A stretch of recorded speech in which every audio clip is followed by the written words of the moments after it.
والصلاة والسلام على سيد الأنبياء والمرسلين أما بعد فأعوذ بالله من الشيطان الرجيم بسم الله الرحمن الرحيم پڑھیے الصلاة والسلام علیک یا رسول اللہ وعلى آلک واصحابک یا حبیب اللہ الصلاة والسلام علیک یا نبی اللہ وعلى آلک واصحابک یا نور اللہ۔ پیارے اسلامی بھائیوں، آج ہمارے عابد بیری بھائی کے مرحوم والد صاحب کے ایصال ثواب کے لیے جامع مسجد فیضان جیلان میں ہم جمع ہوئے۔ مرحوم کا ساؤتھ افریقہ میں انتقال ہوا۔ ہم اللہ کریم سے دعا کرتے ہیں کہ اللہ ان کی بے حساب مغفرت فرمائے، ان کی قبر کو جنت کے باغوں میں سے باغ بنائے، ان کے تمام صغیرہ کبیرہ گناہ معاف فرمائے، گھر والوں کو صبر دے اور صبر پر اجر نصیب فرمائے۔ خود پاکستانی تھے، کراچی والے تھے، انتقال ساؤتھ افریقہ میں ہوا۔ یہ بات بھی بڑی سمجھنے والی ہے۔ کہتے نا، پہنچی وہیں پہ خاک جہاں کا خمیر تھا۔ ہم اس جگہ خود سے پہنچتے ہیں کہ جس مقام پر اور جس لمحے ہماری موت لکھی ہوتی ہے۔ حضرت سلیمان علیہ نبینا علیہ الصلوۃ والسلام کا دور تھا۔ آپ کا ایک ساتھی آپ کے ساتھ بیٹھا کرتا تھا۔ ایک بار ملک الموت حضرت سلیمان علیہ الصلوۃ والسلام سے ملنے آئے اور اس شخص کو بڑا غور سے دیکھ رہے تھے۔ ملک الموت چلے گئے تو اس شخص نے پوچھا حضرت سلیمان علیہ الصلوۃ والسلام سے کہ یہ کون تھے؟ مجھے بڑا غور سے دیکھ رہے تھے۔ کہا یہ ملک الموت تھے، یہ روح قبض کرنے والا فرشتہ تھا۔ کہا حضرت مجھے لگتا ہے کہ میرا ٹائم آنے والا ہے، اس لیے مجھے غور سے دیکھ رہے تھے۔ آپ کی تو ہواؤں پر حکومت ہے، آپ ایسا کریں کہ ہواؤں کو حکم دے کہ مجھے یہاں سے اڑا کر مجھے ہندوستان لے جائیں۔ اب بیت المقدس کا جو ایریا اس زمانے میں شام کہلاتا تھا، وہ کہاں اور ہند کہاں؟ تو آپ کی ہواؤں پر حکومت تھی، آپ نے ہواؤں کو حکم دیا، اس کو ہواؤں نے اڑایا اور ہند پہنچا دیا۔ اگلے کچھ دنوں کے بعد ملک الموت پھر آئے حضرت سلیمان علیہ الصلوۃ والسلام کے پاس۔ آپ نے فرمایا تم میرے دربار میں آئے تھے، میرے دوست کو بڑا گھور کے دیکھ رہے تھے، بات کیا تھی؟ کہا حضرت میں پریشان یہ تھا کہ مجھے اللہ تبارک و تعالیٰ کی طرف سے یہ حکم دیا گیا تھا کہ اس بندے کی کچھ دیر کے بعد ہند میں روح قبض کرنی ہے، اور یہ آپ کے پاس بیٹھا ہوا ہے۔ اللہ اکبر۔ آپ نے فرمایا میں نے ہی دعا کی اور ہوا جو ہے اسے پہنچایا اس نے ہند میں، اور اس کا مطلب یہ ہوا کہ جو وقت، جو گھڑی اور جو مقام یہ لکھا ہوا تھا وہ بندہ وہاں پر پہنچا۔ موت ایک ایسی حقیقت ہے کہ دنیا کا کوئی مذہب اس کو ڈینائی نہیں کرتا۔ بہت سارے کانفلکٹس ہیں، بہت ساری چیزوں پر اعتراض ہے، بہت ساری چیزوں پر ڈسپیوٹ ہے۔ کوئی اللہ کو مانتا ہے، کوئی نہیں مانتا ہے، کوئی نبی پاک کو نہیں مانتا ہے، اسلام کی بہت ساری چیزوں سے لوگ جو سمجھیے کہ اپوز کرتے ہیں، مگر موت ایک ایسا متفقہ حقیقت ہے، ایسی ریئلٹی ہے کہ دنیا کا ہر مذہب، ہر قوم، ہر بندہ یہ مانتا ہے کہ موت آنی ہے، اور کب آنی ہے یہ کسی کو بھی نہیں پتا۔ آنی ہے یہ پتا ہے، مگر کب آنی ہے نو بڈی نوز۔ بڑی سائنس نے ترقی کر لی، بڑے جناب فارمولے ایجاد ہو گئے۔ کئی بار ہم نے دیکھا ڈاکٹر کہتے ہیں 15 دن رہ گئے ہیں، 1 مہینہ آخری ہے اس مریض کے پاس، اور ہم دیکھتے ہیں وہ سالوں چل جاتا ہے۔ اور ایک بندہ ڈاکٹر کے پاس سے نکلتا ہے، ڈاکٹر کہتا ہے 100% فٹ ہے، اور دوسرے دن اس کی روح قبض ہو جاتی ہے۔ دنیا کے کسی بندے کو نہیں پتا کہ کون سا دن، کون سی رات اور کون سا گھنٹہ، بلکہ کون سا منٹ، کون سا لمحہ میری زندگی کا آخری لمحہ ہے۔ شاعر کہتے ہیں نا، آگاہ اپنی موت سے کوئی بشر نہیں، سامان 100 برس کا ہے، پل کی خبر نہیں۔ پلاننگز جب بیٹھے تو مستقبل کی باتیں ہیں، آگے کیا کرنا ہے، اگلے سال کیا کرنا ہے، 5 سال بعد کیا کرنا ہے، but nobody ready to talk about death۔ کوئی بھی اپنی دوستوں کی محفل میں، بزنس میٹنگ میں، فیملی میں بیٹھ کر کبھی ڈسکس نہیں کرتا کہ یار اچانک مر بھی تو سکتے، اس پورے شیڈول پہ موت تو لکھی نہیں ہم نے، اگر مر گئے تو پھر کیا ہوگا، وہ والا سفر کیسے طے ہوگا، دنیا کا سفر کیسے طے ہوگا، ہمارا فیوچر کیسا ہوگا، اس پر ہر بندہ بات کرتا ہے۔ پہلا پروجیکٹ ہے، اس کے بعد یہ کامیاب ہو گیا تو دوسرا بنا لوں گا، ابھی فلیٹ میں رہتا ہوں، تھوڑے پیسے آ گئے تو بنگلے میں چلا جاؤں گا، پھر ادھر شفٹ ہو جاؤں گا، ویزا لگ گئے تو فلاں ملک میں چلا جاؤں گا۔ سب پلاننگز ہیں، مگر اس پورے سفر میں اچانک موت آ گئی تھی، اس کی کوئی پلاننگ نہیں ہے، اس کے اوپر بات کرنے کے لیے بھی کوئی تیار نہیں ہے۔ حالانکہ عربی کا مقولہ ہے الموت قدح کل نفس شاربوها، موت ایک ایسا جام ہے جو ہر زیرو نے پینا ہے۔ الموت باب کل نفس داخلوها، موت ایک ایسا دروازہ ہے جس سے ہر کسی نے گزرنا ہے۔ اچھا، پھر دنیا میں آنے کی سیکوینس ہے، ہمارے دادا پہلے آئے، پھر والد آئے، پھر ہم آئے، پھر ہمارے بچے آئے، پھر ان کے بچے آئیں گے، ایک ترتیب ہے، مگر جانے کی ترتیب نہیں ہے۔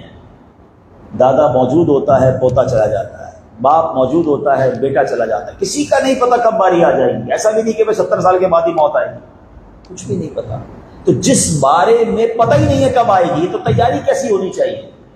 علماء کہتے ہیں کہ بندہ روز موت کی تیاری کر کے رکھے کہ اگر آج مر کے قبر میں گیا تو تیار تو ہو کہ قبر روشن ہوگی کہ نہیں، میرے گناہ ہوں گے تو کہیں مار تو نہیں پڑے گی، ایمان کے ساتھ دنیا سے جاؤں گا کہ نہیں۔ یہ دیکھیں، یہ جو سویم کے اجتماع، ایصال ثواب کے اجتماع ہے نا، ایکچولی یہ انڈیکیٹرز ہیں، یہ ہمیں یاد دلاتے ہیں کہ کوئی تھا جو ہمارے درمیان سے چلا گیا۔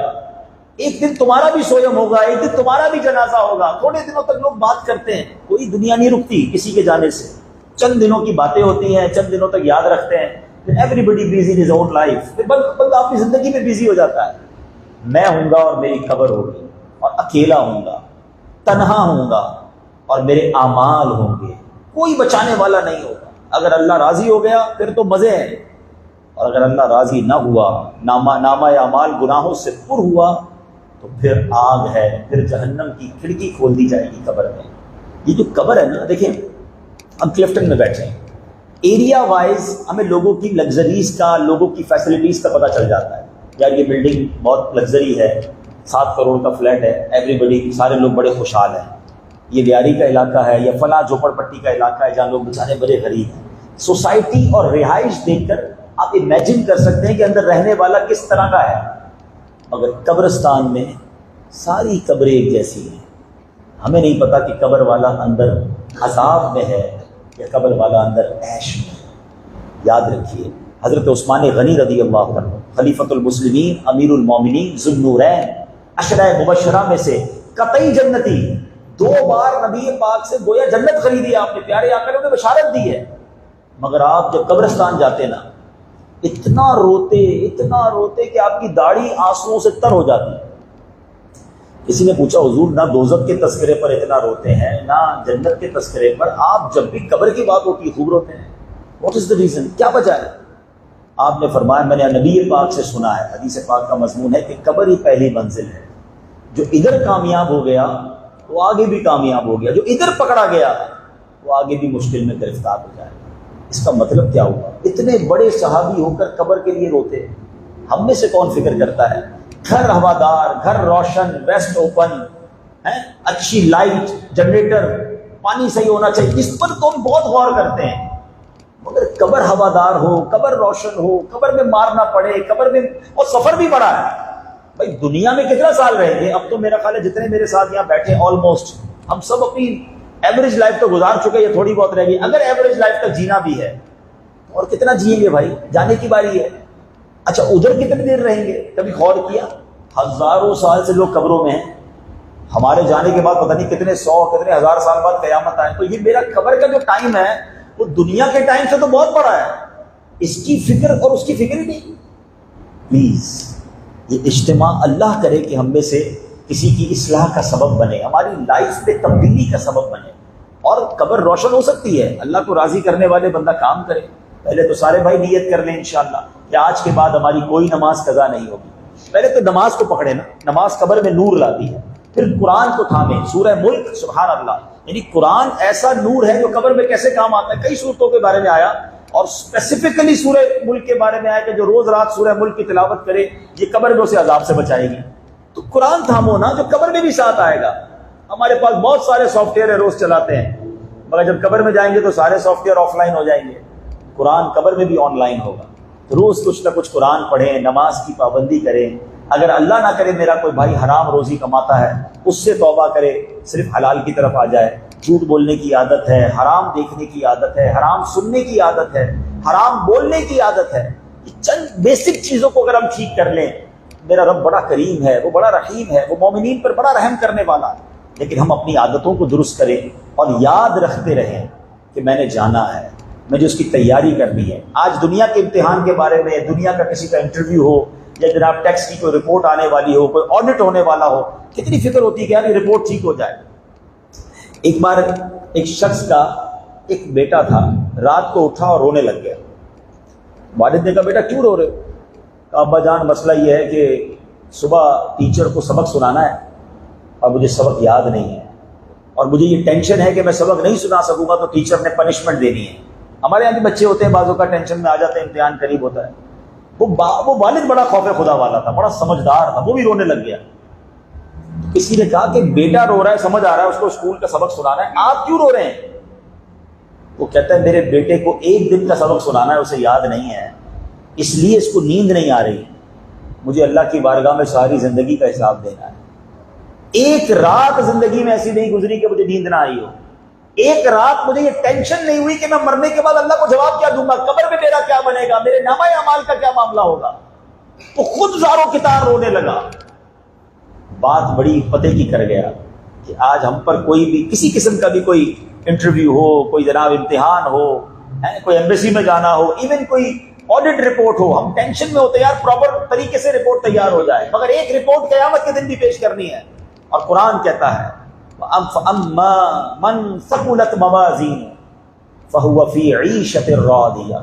قرآن کہتا ہے قیامت کے دن جس کے نیکیوں کے اعمال نامے بھاری ہو گئے، نیکیوں کا پلڑا بھاری ہو گیا، فَهُوَ فِي عِيشَةٍ رَاضِيَةٍ، وہ مزے میں ہوگا، چین میں ہوگا، عیش میں ہوگا۔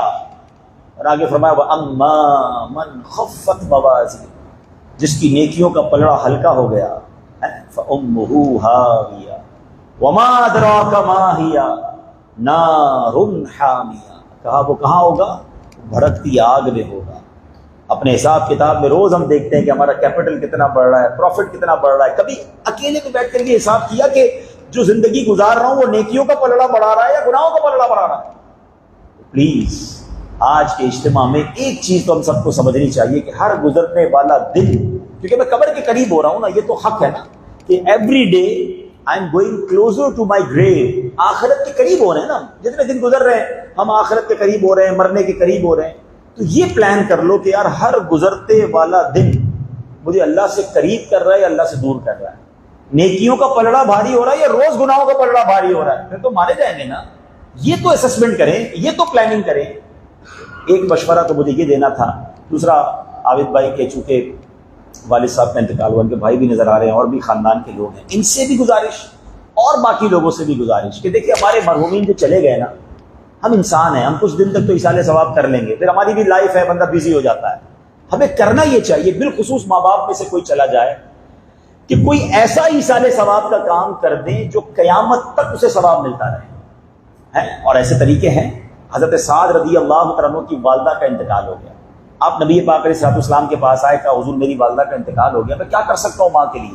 یہ ان لوگوں کے لیے بھی جواب ہے جو کہتے ہیں مرنے کے بعد ایصال ثواب نہیں ہوتا، ان کے مردوں کو نہیں پہنچتا ہوگا، ہم تو حدیث سنا رہے ہیں۔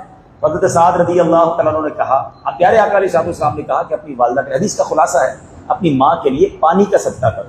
آپ نے کنواں کھدوایا مدینہ شریف میں اور اعلان کر دیا یہ ام سعد کا کنواں ہے، یعنی ام سعد کے ایصال ثواب کے لیے یہ کنواں ہے، تو پانی کا صدقہ، مسجد بنائی جائے۔ دیکھیں نا یہ فیضان جیلان مسجد، اب انشاءاللہ یہ قیامت تک سجدے ہوتے رہیں گے، بنانے والے چلے گئے کئی لوگ دنیا سے، باقی بھی چلے جائیں گے، پھر انشاءاللہ سجدے ہوتے رہیں گے، اذانیں ہوتی رہیں گی، بنانے والوں کو، حصہ ملانے والوں کو ثواب ملتا رہے گا۔ تو میرا مشورہ یہ ہے کہ بالخصوص ان کے ماں باپ چلے گئے نا، ہمیں دنیا میں ہمارے ماں باپ نے گھر دلائے، ہماری باری ہے ہم ان کو جنت میں گھر دلانے، ان کو گفٹ کریں جنت کا گھر۔ کیسے ہوگا؟ کہ نبی پاک علیہ الصلوۃ والسلام کے سچے وعدے ہیں، حدیث کا خلاصہ ہے، جو اللہ کے لیے مسجد بناتا ہے اللہ اس کے لیے جنت میں گھر بناتا ہے۔ عابد بھائی سے، ان کی فیملی سے میرا 20-25 سال پرانا تعلق ہے، تو میں آج ان کو ایک آفر بھی کر دیتا ہوں کہ دعوت اسلامی کی طرف سے ہم آپ کو پلاٹ پیش کر دیں گے، آپ اس پر مسجد اور مدرسہ بنا دیں، قیامت تک انشاءاللہ آپ کی فیملی یہ کام کر لے تو آپ کے ماں باپ کو، جو بھی مرحومین ہیں، ان کو ثواب ملتا رہے گا۔ تو اس طرح آپ سب بھی کوشش کریں۔ اچھا ضروری نہیں کوئی مسجد بنائے، ہر بندے کی اپنی حیثیت ہوتی ہے، کم از کم کوئی بھی درخت لگائیں، یتیم خانے میں حصہ ملائیں، مسجد میں حصہ ملائیں، جو صدقہ جاریہ والے کام ہے، پانی کا کام کروا دیں۔ اب دیکھیں آج کل لوگ کتنی تکلیف میں ہیں، جو بیچارے سیلاب زدگان ہیں وہ روڈوں پہ پڑے ہوئے ہیں، نہ کھانے کو ہے، نہ پینے کو ہے، نہ دوائیوں کو ہے. ان لوگوں کو دیکھ کر بھی ہمیں یہ احساس کرنا ہے کہ جتنا مال دولت کر رو فر ہے یہ کبھی بھی جا سکتا ہے. ایک رات میں زکوٰۃ دینے والے زکوٰۃ لینے والے بن گئے ان علاقوں میں. ایک ایسا سیلابی ریلا آیا، میں سوات گیا، بڑے بڑے ہوٹلز آپ نے سوشل میڈیا پہ بھی دیکھا ہوگا، کروڑوں پتی لوگ تھے، اب مانگنے والے ہو گئے، بیچاروں کے پاس کھانے کو بھی نہیں ہے. نیچے آئے تو جنوبی پنجاب میں بیٹھا، بولے صبح 10 بجے سیلاب کا ریلا آیا، ہم بچوں کو بھی نہیں اٹھا سکے. پہاڑوں سے جب پانی گرا تو پورے گاؤں ڈوب گئے. سندھ کا جو اس وقت حال آپ کے سامنے ہے، تو یہ عبرت بھی ہے ہمارے لیے. جو کچھ میرے پاس اور آپ کے پاس ہے نہیں ہمیشہ رہنے والا نہیں ہے. رب جب چاہے یہ واپس لے سکتا ہے. جو جب تک ہے اللہ کی راہ میں یہ خرچ ہوتا رہے، آخرت کے اکاؤنٹ میں جمع ہوتا رہے. ایک رات میں چلا جائے اس سے بہتر یہ نہیں کہ آخرت کے اکاؤنٹ میں جمع ہو جائے. تو کچھ نہ کچھ اللہ کی راہ میں خرچ کرتے رہا کرو، اور بالخصوص اپنے مرحومین کے لیے اصلاح ثواب کرتے رہا کریں. اللہ کریم ہم سب کے مرحومین کی مغفرت فرمائے، ہمیں بھی اپنی موت کی تیاری کرنے کی توفیق عطا فرمائے. ایسی باتیں، آخرت کی یاد دلانے والی باتیں ہمیں دعوت اسلامی کے پیارے ماحول میں سکھائی جاتی ہیں. آپ اگر مدنی چینل دیکھیں گے تو اس طرح کے مزید بیانات بھی آپ کو انشاءاللہ دیکھنے اور سننے کا موقع ملتا رہے گا. اور اسی طرح کے اجتماعات میں شرکت کریں اور نیت کریں انشاءاللہ آج کے بعد ہماری کوئی نماز قضا نہیں ہوگی انشاءاللہ. اب تمام اسلامی بھائی اول آخر 3 بار درود پاک پڑھیں، 1 بار سورہ فاتحہ پڑھیں، 3 بار سورہ اخلاص پڑھ لیں، تو انشاءاللہ ہم فاتحہ کریں گے.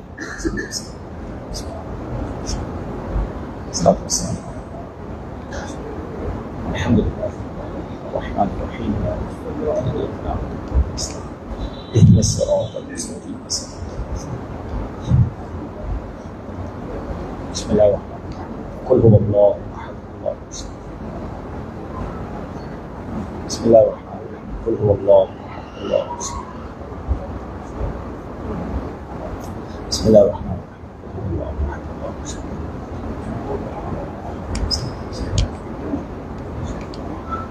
الحمد للہ رب العالمین والصلاة والسلام علی سید الانبیاء والمرسلین. اللہم ربنا آتنا فی الدنیا حسنۃ وفی الآخرۃ حسنۃ وقنا عذاب النار وقنا عذاب القبر وقنا عذاب الحشر وقنا حساب المیزان.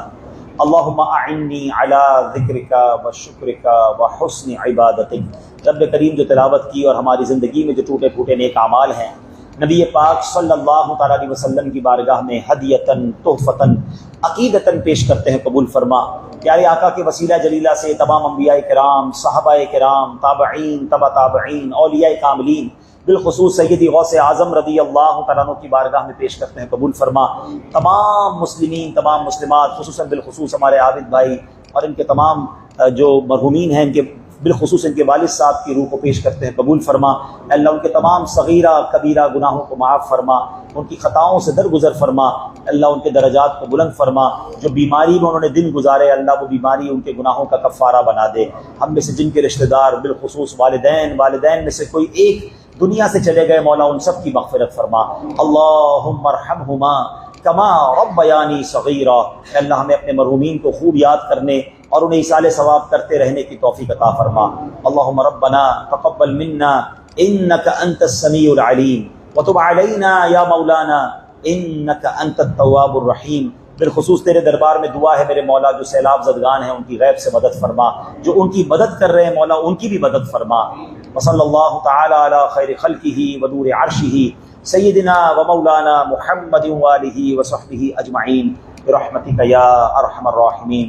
نماز عشاء ہوگی، آج ہی ہم نے نیت کی ہے نماز کی، تو 8:05 پر جماعت سے نماز پڑھ کے جائیے گا. بے شک ابھی آپ ملاقات وغیرہ کر لیں، لیکن جماعت سے انشاءاللہ نماز پڑھ